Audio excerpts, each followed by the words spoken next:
Look, I come from Christchurch, obviously. I'm part of a family. I've got a rather interesting story to tell regarding my parents. My mother, when she left school, decided she'd be a religious sister and spent 5 years training to be an SMSM sister. My father left school at the age of 12 and became an expert snooker player. He played snooker for New Zealand. He played Eddie Charlton and Jimmy White and all those sort of top world players. So my mother, being religious sister, left religious life, met my father, snooker hustler, and I'm their oldest child. I've got a couple of brothers, Paul and Tony, they're twins, and my sister Maria. Normal sort of upbringing, I would have thought. Went to Canterbury University after school, studied science. I did a geography degree. Lived in London for a few years. Came back, decided I'd get rich. I failed at that. Became a school teacher, and then just as I was exiting my 30s, got zapped.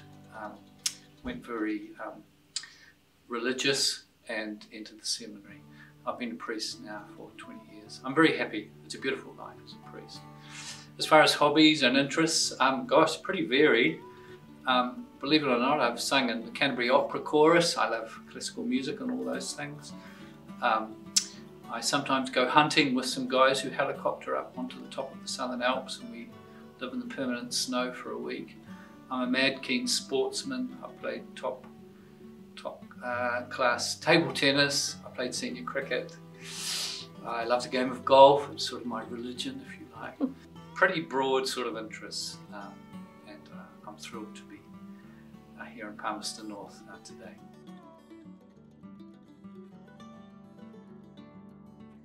Yes, my invitation to become a bishop, well, of course, it always comes as a shock because one never thinks one's worthy, and that hasn't changed, by the way.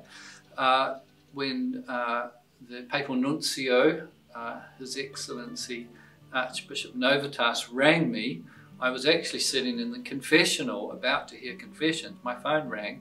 I hesitated to answer it, but there we are, I did. And rather mysteriously, he wanted to talk about education, not about becoming a bishop, so I relaxed a bit. And he suggested that I might like to fly up to Wellington that afternoon, which was odd. I had a wedding, so I didn't fly up that afternoon. The very next day, Sunday, I flew up. And in the midst of our discussions about some education issues, he pulled out another folder and told me that the Holy Father was inviting me to be the next Bishop of Palmerston North. There was a sharp intake of breath when he said those words, and initially I wondered what on earth was going on, but you know, very quickly as we prayed together, I felt a sense that I was going to say yes, and I did, and I'm very happy I did.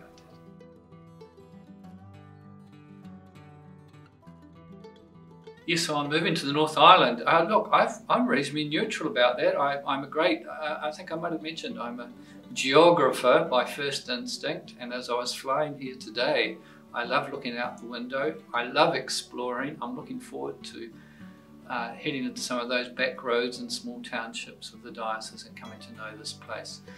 I absolutely love the South Island. It's my home. I love the mountains, the great rivers and the seas, but I know there's a wonderful world to explore up here, and I'm absolutely looking forward to it. No issues about coming to the North Island.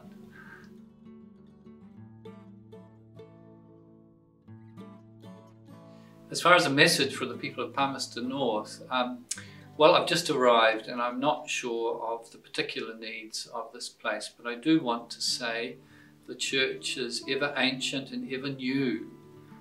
And we tend to be rather good at one side of that. We're either on about the ancient or on about the new. I would like, during my time here, to see a way in which we might live out both of those things. There's a deep Catholic instinct, you know, to suggest both and rather than either or. And I think the church does itself or its people no favours when we choose one or the other. So, please, I come as a man of peace here. I come as a man interested in both ancient and new. I do have a particular desire to go deeply into the issue of parish renewal. What are our parishes like? Are they vibrant places? Are they places where the faith is lived in a deep and ardent way? Are they schools of the spiritual life? Is there a strong desire to evangelize and take, you know, we're custodians of the greatest love story ever told. Are we taking it out to the people, and are they hearing it? I think they're important issues, and I hope to foster a great sense of parish renewal if we can do that during my time here.